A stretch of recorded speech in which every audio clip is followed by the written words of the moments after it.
Hi everyone, happy Sunday. I wanted to go ahead and do a video for these new 4 journals that I will be listing tonight in my shop. I'm not going to give a time that they will be listed. It just depends on when I get supper done. My daughter has a friend over. All of that settles down, then I will list them in my shop and they'll be available before I go to bed tonight in my Etsy shop. The link is below. These are 4 journals that I've been working on this week that are made from vintage sheet music that I was able to purchase at a yard sale a couple of years ago.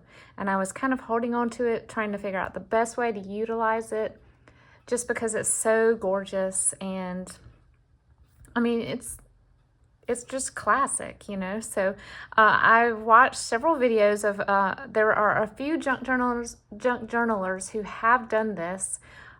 Sherry at Turquoise Dreaming and April at Odd Pink Bird, I think it is. So I watched a couple of their videos to get inspiration. I did some similar things to them. I made these a little bit different, made them, you know, my own in certain respects, but there are 4 of them, and I'm just going to name them what the song is. So that's how you'll look them up in the shop. Let me get a ruler really fast. You know, you never know where your rulers are until you need one. And then they go hiding. Okay, so this is 9 inches by 4 1/4. So basically this is a traveler's notebook size with a little bit overage on the height. And I decided, you know, I was debating whether or not to trim off, and I decided not to. I wanted to leave them as they were. And then if you, let's see, I'll just untie this bow. This is tied with a piece of vintage lace. And then when you open the inside, you'll see that I took the either the inside sheet to the sheet music or the back page and reversed it and glued it down and then sewed it for stability. So just the cover, you know, the front sheet was not nearly as sturdy as I wanted it to be for a journal cover. And I decided not to laminate it. I decided not to Mod Podge it. I wanted to leave the original patina.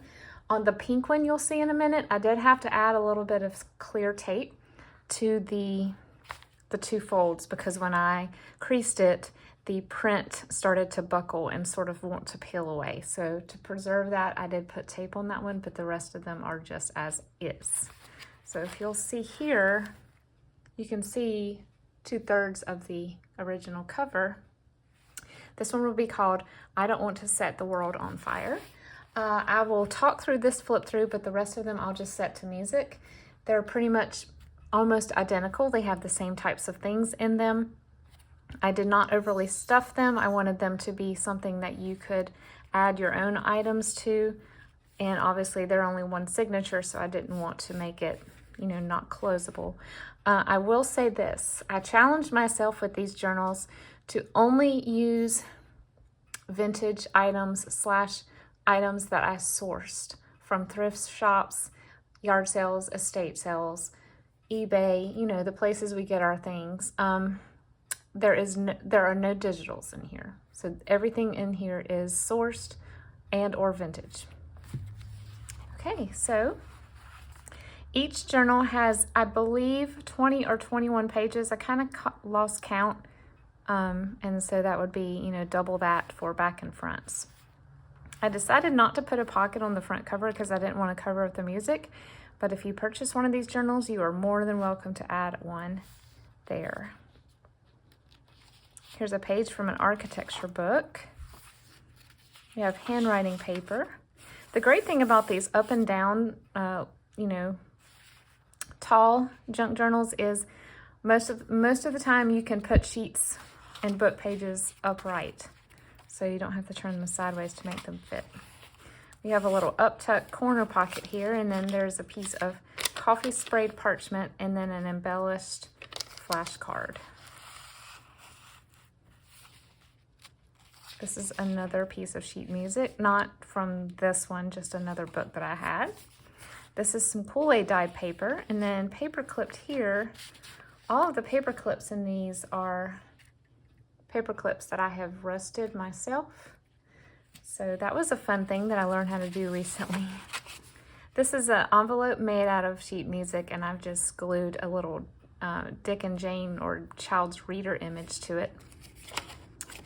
You can tuck something in there. Ledger paper. Each one has a vintage greeting card, and each one has a piece of vintage gift wrap. This one is a little bit skewed, but I kind of like the way that looked, so I left it that way. Here's a doily. We have just some thin brown craft paper.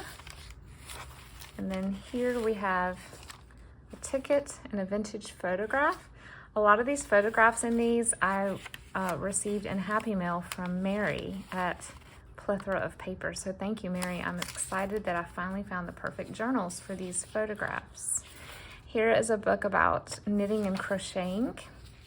This is a vintage barbecue cookbook. Graph paper. I tried to find encyclopedia or dictionary pages that dealt with musical themed items. So this is one about composers. Another ledger paper. This is from a Better Homes and Gardens binder. This I received, oh my goodness, I don't remember if it was Happy Meal or something I ordered from an Etsy seller, but she wrapped it in this beautiful pearlescent peach tissue paper. So you better believe I saved it and I put it in here as a page. Here's some Steno paper, children's book page. And then we have a pocket right here with a vintage plant food ad and a embellished Rolodex card. And each one in the center has an ideals page. And then here I've just embellished some little paper hearts and glued those onto the string.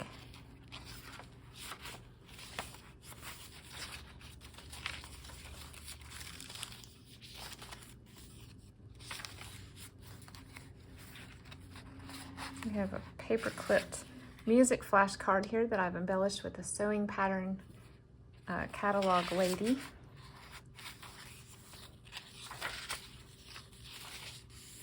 This barbecue cookbook made me so hungry when I was finding pages for this journal. I'm ready for summer.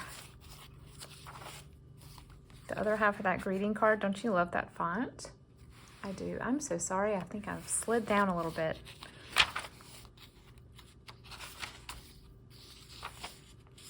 We have a little pocket here, and then I made a paint chip journaling card, lined it with paper on the back for writing.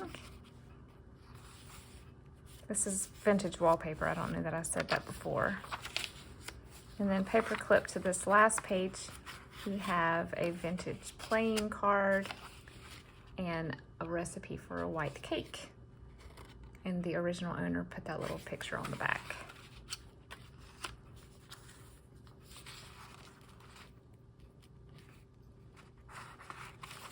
And then to complete the preservation of the sheet music, I folded in this part and sewed it down so it would be a very wide pocket.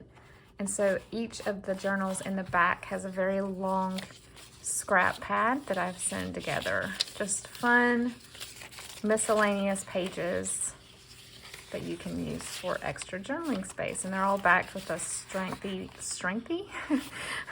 piece of cardstock. Sometimes I make up new words. Okay, so that is the first one, and it's called I Don't Want to Set the World on Fire. The rest of them, like I said, I'll just flip through with music, and they'll be in my shop tonight for purchase if you are interested. Thanks for watching. I appreciate you sticking through to the end, and I will talk to you next time.